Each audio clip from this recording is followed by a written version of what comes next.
लोग आपकी कक्षा 9 के अध्याय 2 में प्रभु जी तुम चंदन हम पानी शीर्षक से कविता है जिसकी रचना संत रैदास जी ने की है। आज इसकी व्याख्या को हम लोग सीखेंगे। बहुत ही सरल है। सबसे पहले हम लोग देख लें कि पद्यांश में कोई कठिन शब्द तो नहीं है। पहले उसके अर्थ को हम लोग जान लें, फिर व्याख्या करते हैं। प्रभु जी वही रहेगा, तुम यानी आप। चंदन एक पेड़ होता है जिसकी लकड़ी बहुत ही शीतल और सुगंधित होती है, लेकिन काव्य में हम इसको चंदन ही रखेंगे, ठीक है। हम रैदास जी के लिए आया है।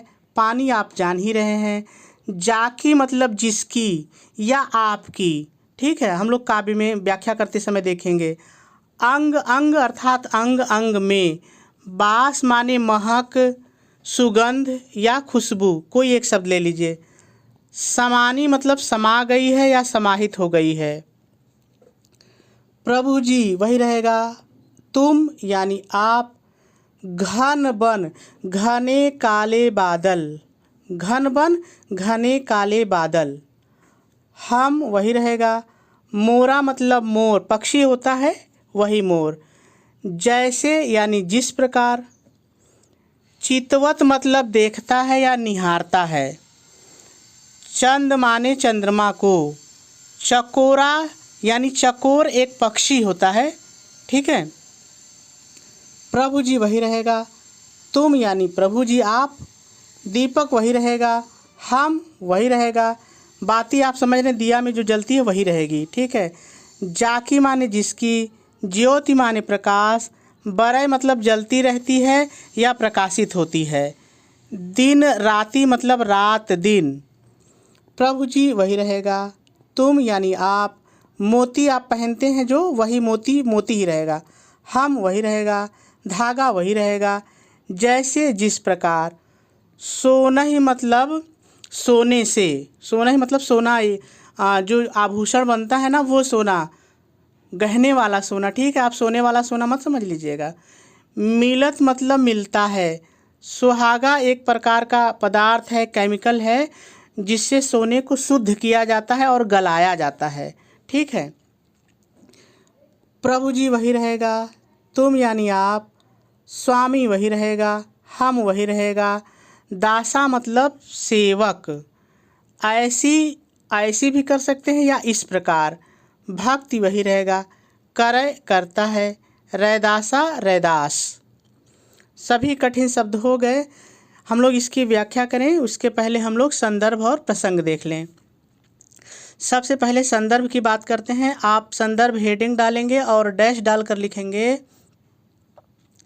प्रस्तुत पद्यांश हमारी पाठ्यपुस्तक हिंदी काव्य खंड में संकलित प्रभु जी तुम चंदन हम पानी शीर्षक से अवतरित है। इसके रचयिता महान संत रविदास जी हैं। और आपका जो संदर्भ है वो पूरा हो जाएगा। चलिए अब प्रसंग की बात करते हैं।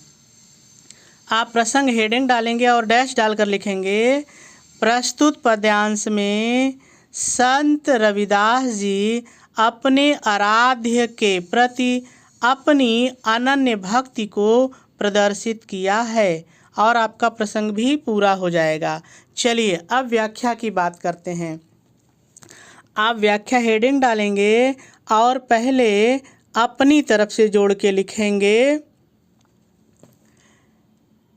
प्रस्तुत पद्यांश में संत रविदास जी ने अपने आराध्य के प्रति अपनी अनन्य भक्ति को प्रदर्शित करते हुए कहते हैं, हे प्रभु जी आप चंदन की तरह, फिर अपने जोड़िए, शीतल और सुगंधित हैं, और मैं पानी की तरह गुण विहीन हूँ।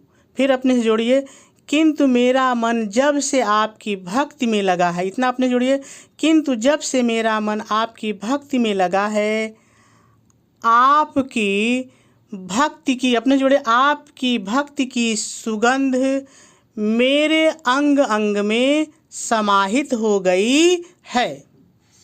हे प्रभु जी आप घने काले बादल की तरह हैं और मैं मोर की तरह हूँ। फिर अपने जोड़िए, जिस तरह से मोर घने काले बादल को देखकर आनंदित होकर नाचता है, वैसे ही अपने जोड़िए, वैसे ही मेरा मन आपकी भक्ति में आनंदित हो गया है। आगे फिर लिखेंगे, मैं आपको उस तरह से देखता हूँ, या मैं आपको इस तरह से देखता हूँ जैसे जैसे चंद्रमा को, फिर अपने जोड़े, प्रेम के वशीभूत होकर चकोर पक्षी देखता रहता है। हे प्रभु जी, आप दीपक की तरह हैं और मैं बाती की तरह हूँ, और आपकी अपने जोड़िए, और आपकी ही ज्योति दिन रात मेरे हृदय में जलती रहती है। हे प्रभु जी, आप मोती की तरह हैं और मैं धागे की तरह हूँ। फिर अपने जोड़े, मेरा और आपका मिलन इस प्रकार से है, इतना आपने जोड़ना है, मेरा और आपका मिलन इस प्रकार से है जिस प्रकार से सोना सुहागा से मिल करके शुद्ध हो जाता है, उसी तरह से अपने जोड़े, उसी तरह से हे प्रभु, जब से मैंने आपकी भक्ति शुरू की है, मेरा मन भी पवित्र हो गया है। हे प्रभु जी, आप स्वामी हैं और मैं आपका दास हूँ। इस प्रकार की भावना से यह संत रविदास आपकी भक्ति करता है, और आपकी व्याख्या पूरी हो जाएगी।